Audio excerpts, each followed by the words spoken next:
Yeah.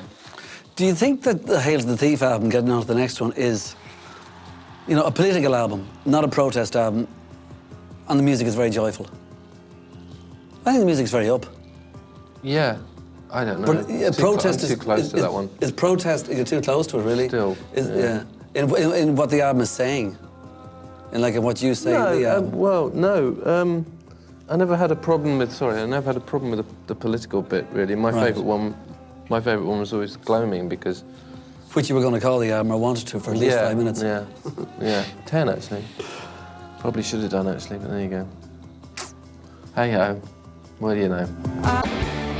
Incidentally, Tom, you mentioned Nigel Godrich as in producer, right? Okay, that's fine. But he wasn't the producer of this album at first.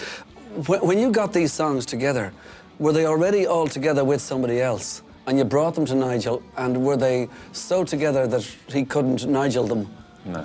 Oh no, they were Nigeled. Were they Nigeled, yeah? Yeah, because we just lost our way completely. That's pretty scary. Yes, it was. Can you not work without him then? No. Okay, let's put it this way. Is your solo album a solo album, or is it you and Nigel? Yes, me and Nigel, absolutely. Right, so it's not a solo. Because no, exactly. Because it's it's that thing that given the choice, I would never finish anything. Myself personally, it's true. So you can't work alone? Well, it depends on if you want me to finish something or not. So do you think in some ways now, just finally on that whole thing, that you have opened a whole new virtual world? Like the virtual store is now open for business? No. No? No. First, what is it? It's like man going on the moon, but the next time he does it is 50 years later. Hold on a second, that's a good first step, but this is not necessarily the model. It was our response to what was going on. Do we, A, go back into the system as it stands, take a wad of cash and admit defeat, or whatever you want to call it, or do we go along with the way things are, given the fact that so much of the Radiohead sort of fan base is on the net and very active, and we've always really sort of enjoyed that element of things. It wasn't that hard a choice, really. No. I think, as well, there's the feeling that what's great about it is that ability to change and move. The problem with a record contract per se is that, if you're signed for 6 records, that framework stays with you, and it's very different. That band that starts is very different from the band sort of 10 years later. So the things that you have to do don't necessarily sit comfortably with you. We found that, after OK Computer, Kid A, we didn't want to do interviews. We didn't really. We'd sort of stepped into that world, and we didn't feel comfortable with it. We were trying to find something else. So what's great about this way is that it was just a response then, and when we bring out our next record, it will be something different. But the thing about it is also, if for example, now that we're sort of writing songs at the moment, if we were thinking to ourselves, well, is this another one in 6 records, or this is, if we weren't stimulated by the idea of how it could come out, or how it could how it would be put, if we weren't stimulated by the whole process, we wouldn't carry on, because there's no point. If it was like, we are the little creative people in the box, thank you very much, we give you our missive, at the end of it you say thank you very much, you write a cheque, you send them away.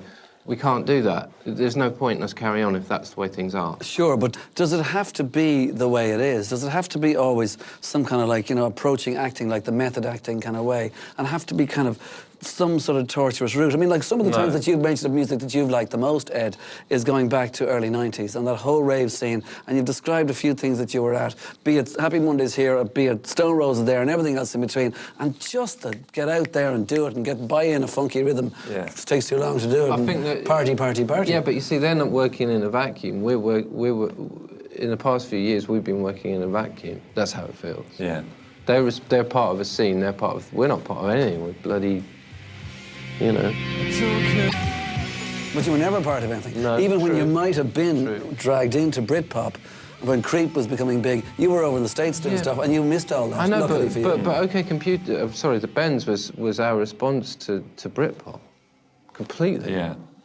And OK Computer was our response to hanging out with REM on tour, And and Kid A and Amnesiac was a response to my utter obsession with everything that didn't involve guitars. And, you know, Hail to the Thief was not as much a response to things musically, and then by the time we got to this, we felt completely isolated. Well, Hail to the Thief was also, at the time, that was an attempt to make a record where we all got on. And it was harmonious. The problem with that record, I think we feel is, or personally and some of us do, is that it wasn't edited very well. No, we didn't spend enough time. We didn't spend enough time. And so you get to a stage when everybody gets on fine, but then you have to edit it, and that's when disagreement comes, because you all have different opinions. So we didn't go there. Well, if you say it wasn't edited very well, are we saying then look back, say, on Kid A and say, that's an album you listen to like a classical piece from beginning to end, and if you do that, you get it, because that's how we made it. Yeah.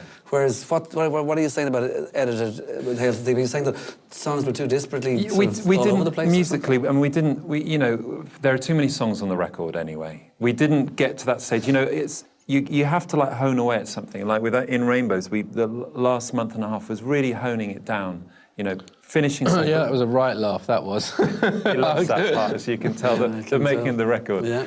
But that's when Nigel is so good. And I think collectively, we collected, the five of us sort of rode roughshod over Nigel on Hail to the Thief and said, no, it's done, it sounds great, it's alive, it's got a vibe and stuff like that.